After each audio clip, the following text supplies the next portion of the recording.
Sobre esse assunto, né? O mercado parece estar ignorando o noticiário geopolítico, voltou a trazer sinais de tensão. Hoje, Lucinda Pinto, tenho o prazer de recebê-la aqui na bancada. Morro de inveja de Fernando Nakagawa, viu? Só passeia, né? Não, morro de inveja não por isso, porque ele divide tela com você todo dia, divide bancada aqui com você todo dia. Seja muito bem-vindo. Obrigada, prazer estar aqui com você. Lu, há um otimismo exagerado por parte do mercado? Vamos lá.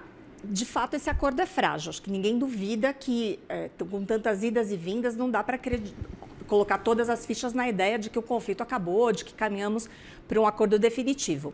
A gente tem que ver, de fato, esse acordo acontecer de forma concreta, a gente tem que ver o Estreito de Hormuz ser liberado, mas o que tem, na verdade, e acho que o mercado está operando em cima dessa visão, há uma pressa por parte, especialmente dos Estados Unidos, em resolver o problema. Então, todas as indicações, com todos os retrocessos que o Trump fez até agora, tem uma leitura muito clara de que os Estados Unidos não aguentam essa situação por muito tempo. E os motivos a gente tem trazido aqui todos os dias. A inflação pega em cheio o mercado americano, eles vão ter que passar por uma eleição ali de meio de mandato agora no segundo semestre e o impacto sobre a popularidade do Trump pode ser muito direta, muito evidente. Você tem a questão da desaceleração da economia global que entrou na pauta e os Estados Unidos, obviamente, vão sentir o efeito também. A Europa é mais diretamente atingida, mas claro que os Estados Unidos também vão perceber esse efeito. Então, o que parece, em meio a todo esse ruído, a todo esse nevoeiro, todas as declarações do Trump, é que ele quer resolver isso logo. Então, o que parece é que o mercado estava muito posicionado para um cenário ainda mais adverso. Um cenário em que a guerra duraria muito mais tempo, em que haveria uma falta de petróleo muito mais consistente, mais efetiva, e que aí, eventualmente, até se entraria num cenário de estagflação. Isso começou a entrar nos preços.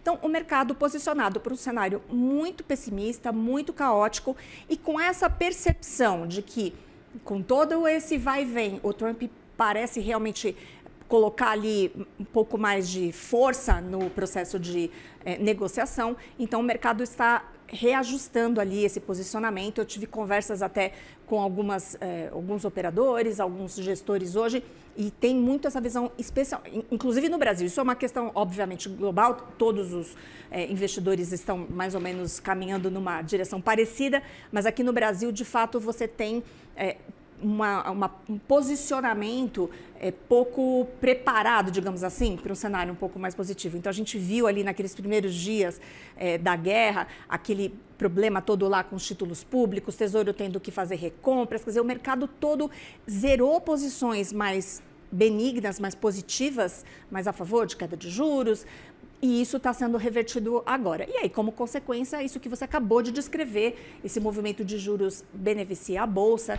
apesar do efeito negativo que a queda do petróleo provocou em Petrobras hoje, a Bolsa conseguiu esse recorde, ou esse recorde, a controvérsia sobre como se pronuncia essa palavra. Então, diante disso tudo, e aí acho que a variável também que contribui muito, e a gente pode falar um pouco sobre isso, para esse cenário muito positivo, é o comportamento do real, que de fato performou muito bem aí nessas últimas semanas e pode trazer aí realmente ajustes no cenário para a inflação e para a taxa de juros. O Ministério Público não bate na nossa porta por causa da pronúncia de recorde. Uma marca histórica. Viu, Lucinda Pinto? Porque, inclusive, o Ministério Público parece que não tem muito o que fazer. Mas, voltando ao assunto, Lu, você falava sobre essa descompressão da curva de juros. A gente acompanhou, pouco antes de você entrar, essa fala do diretor de política monetária, Newton Davi, mostrando uma posição bastante conservadora, o que parece que já virou uma marca da gestão de Gabriel Galípolo quando aborda-se a condução da política monetária como um todo. Eu queria entender, o mercado voltou a precificar uma queda nos juros agora na reunião do final de abril. Eu queria entender o quanto o mercado agora já está precificando e se, de novo, não há otimismo exagerado por parte dos agentes financeiros, dado esse posicionamento também bastante conservador por parte do Banco Central. O 0,25 ponto, ele é o mais provável ainda, é o que a curva indica e é o que, quando você conversa com economistas, é mesmo o cenário base de boa parte do mercado. O ponto é que com essa mudança aí, com essa clareira que se abriu nessa semana e com esse movimento de petróleo e do dólar, fica um pouco essa questão. Quer dizer, será que se o Banco Central rodar o seu modelo, ele vai ver um cenário de inflação mais favorável e pode haver uma aceleração para 0,5 ponto percentual? Isso começa a aparecer nas conversas entre os players. Ainda não é o cenário base, o que o mercado acredita ainda que o 0,25 ponto é o mais provável, por conta das dúvidas, das incertezas, né? A gente precisa ver o que vai acontecer ainda essa semana, se esse acordo vai ser para valer, se não vai ser, como é que o próprio preço do petróleo vai se comportar, obviamente, mas o que parece é que, ou melhor, o que existe, os analistas, os operadores, na verdade, não diria os analistas ainda, mas quem de fato está ali operando, está começando a trazer para a pauta a possibilidade, sim, de haver um espaço para uma aceleração. Porque é bem importante lembrar que quando houve a última reunião do Copom, ficou muito claro ali, tanto no comunicado quanto na ata, que não fosse a incerteza do quadro geopolítico, as condições para um corte de 0,5 ponto estavam dadas. Então, se esse ambiente arrefece, se de fato o risco de faltar petróleo, da gente ter uma inflação muito mais expressiva vinda de fora, se isso perde força, então essa discussão aí sobre o 0,5 ponto volta para a mesa. Lu, pensando nessa correlação, claro, da escalada do preço do barril do petróleo, a gente tem os principais instituições financeiras, bancos, casas de análise, refazendo as contas sobre as suas perspectivas, inclusive para o fechamento da inflação. Tem casos de análise que apontavam, inclusive, a possibilidade de um IPCA terminal em 2026 muito acima do teto da meta de 4,5%, né, perseguido pelo Banco Central. O Banco Central persegue 3%, mas não vai entregar 3%, mas enfim. Dado esse cenário, eu queria entender a possibilidade, né, de a gente acompanhar uma contaminação de toda a cadeia produtiva, dado principalmente esse incremento do preço do diesel, e o quanto essas medidas do governo elas podem ser efetivas ou, pelo contrário, elas podem ser mais nocivas do que, evidentemente, trazer algum efeito positivo prático. Me parece que essa inflação contratada por esse movimento que a gente viu de preço de petróleo, talvez ela não se dissipe rapidamente, porque é isso, você já fechou contratos, já estão sendo comprados produtos mais caros, então já tem um impacto concreto. E não vai ser a mesma inflação de antes, né? O petróleo estava rodando perto de $70 o barril, agora, mesmo no cenário positivo que a gente está vendo hoje, positivo colocou entre muitas aspas, está no patamar de 95, né? Esse é um bom ponto, e ninguém acha que volta para os $70, né? Então, quando você vê as análises, é tudo, na verdade, uma tentativa de traçar um cenário. Obviamente que é muito difícil, neste momento, com tantas questões, tantas perguntas ainda sem resposta, você realmente determinar um preço mais óbvio ali, né?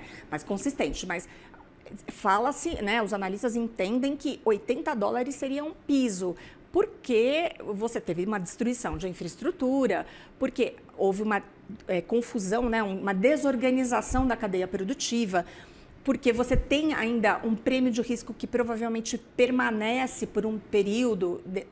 Ninguém vai simplesmente de peito aberto daqui para frente sabendo todos os riscos, todas as incertezas. Então, é muito improvável que o petróleo retorne ali para os $75, enfim, a partir de $80.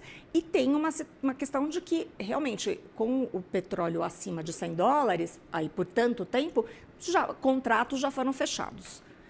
E tem uma outra leitura, né, em torno dessa taxação de 12% da exportação de petróleo brasileiro, que tem causado bastante incômodo no mercado. Houve um posicionamento bastante duro hoje do Instituto Brasileiro de Petróleo, IBP, que traz essa preocupação, né, acerca tanto daquilo que o governo está deixando de arrecadar com essas medidas anunciadas, da ordem de 30 bi, mas o quanto seria factível uma arrecadação extra, dada essa alíquota de 12%, se isso também não seria incrementado, né? Porque com o petróleo rodando um patamar tão elevado, é evidente que aumentaria também a arrecadação. Será que o governo não está usando também essa possibilidade para fazer caixa?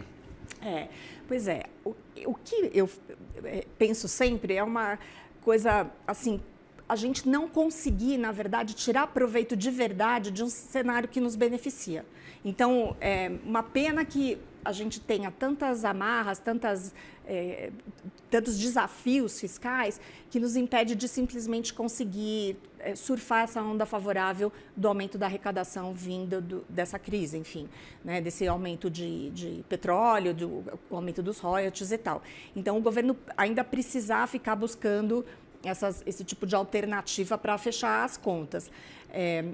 Enfim, agora, a pergunta que não quer calar é o que vai acontecer com essas medidas todas que foram adotadas aí, se realmente vão durar 2 meses, menos de 2 meses, quer dizer, acho que fica essa é uma grande questão e a gente gostaria muito de que o governo se posicionasse a respeito disso aí nos próximos dias, mantido esse novo nível de petróleo. É porque dar benefício fiscal é muito fácil, a gente vê que o difícil é tirar. Exatamente. Muito obrigado, Lucinda Pinto, sempre um prazer. Obrigada, Vitor. Boa tarde.